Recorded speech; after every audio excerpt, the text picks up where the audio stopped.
টি-20 বিশ্বকাপ না খেলার সিদ্ধান্ত সরকারের ভুল ছিল বলে দাবি করেছেন Shakib Al Hasan.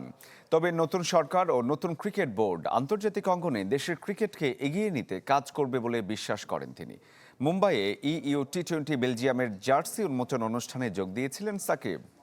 একনল advanced hygiene soap, এবার জীবাণু ধুলাবালি ঘাম ক্লিন বোল্ড।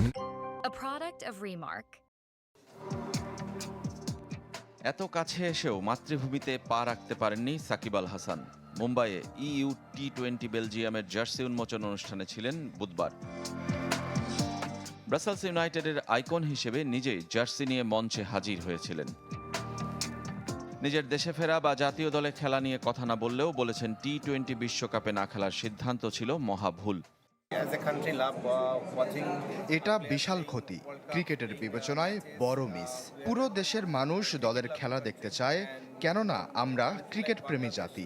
সরকারের ভুল ছিল যারা না খেলার সিদ্ধান্ত নিয়েছিল। তবে অতীত ভুলে এখন ভারত সহ ক্রিকেট বিশ্বের বাকি দেশগুলোর সাথে বাংলাদেশের সম্পর্ক উন্নয়নে আশাবাদী তিনি। পরিস্থিতি ভালো হতে শুরু করেছে, নতুন সরকার এসেছে, আশা করি ক্রিকেটের বিবেচনায় সঠিক সিদ্ধান্ত নেবে। ক্রিকেট বোর্ডেও খুব তাড়াতাড়ি নতুন নির্বাচন হবে, তারপরই পরিস্থিতি স্বাভাবিক হবে। শুধু ভারত না, সব দেশের সাথে ভালো সম্পর্ক বজায় রাখবে, সামনে এগিয়ে নিয়ে যাবে দেশের ক্রিকেটকে।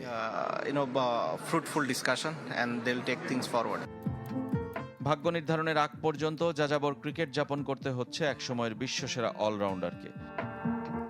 6 থেকে 15 জুন ব্রাসেলসে খেলবেন উদ্বোধনী আসর। সাবেক, বর্তমান আর ভবিষ্যতের তারকাদের নিয়ে হচ্ছে এ আসর। 5 দলের টুর্নামেন্টে সাকিব ছাড়াও খেলবেন Warner, Russell, Hales, Guptill, Munro, Sam বিলিংসের মতো তারকারা। সঙ্গে অবশ্যই থাকতে হবে বেলজিয়ামের ক্রিকেটার। পুরো টুর্নামেন্ট আয়োজনে বেলজিয়ান ক্রিকেট ফেডারেশনের সাথে আছে ডেস্টিনো লেজেন্ডস স্পোর্টস। ভারতীয় বাজার ধরতেই ভারতীয় কোম্পানির সাথে জুটি বাঁধা আর দেশটিতে টুর্নামেন্টের লঞ্চিং অনুষ্ঠান করা। দলগুলোর মালিকানায় ইরফান পাঠান, জহির খানের মতো সাবেকরা যেমন আছেন, তেমনি টুর্নামেন্টের ব্র্যান্ড অ্যাম্বাসেডর ইংলিশ সাবেক অধিনায়ক ইয়ান মর্গান। রেজওয়ানুজ্জামান, চ্যানেল 24।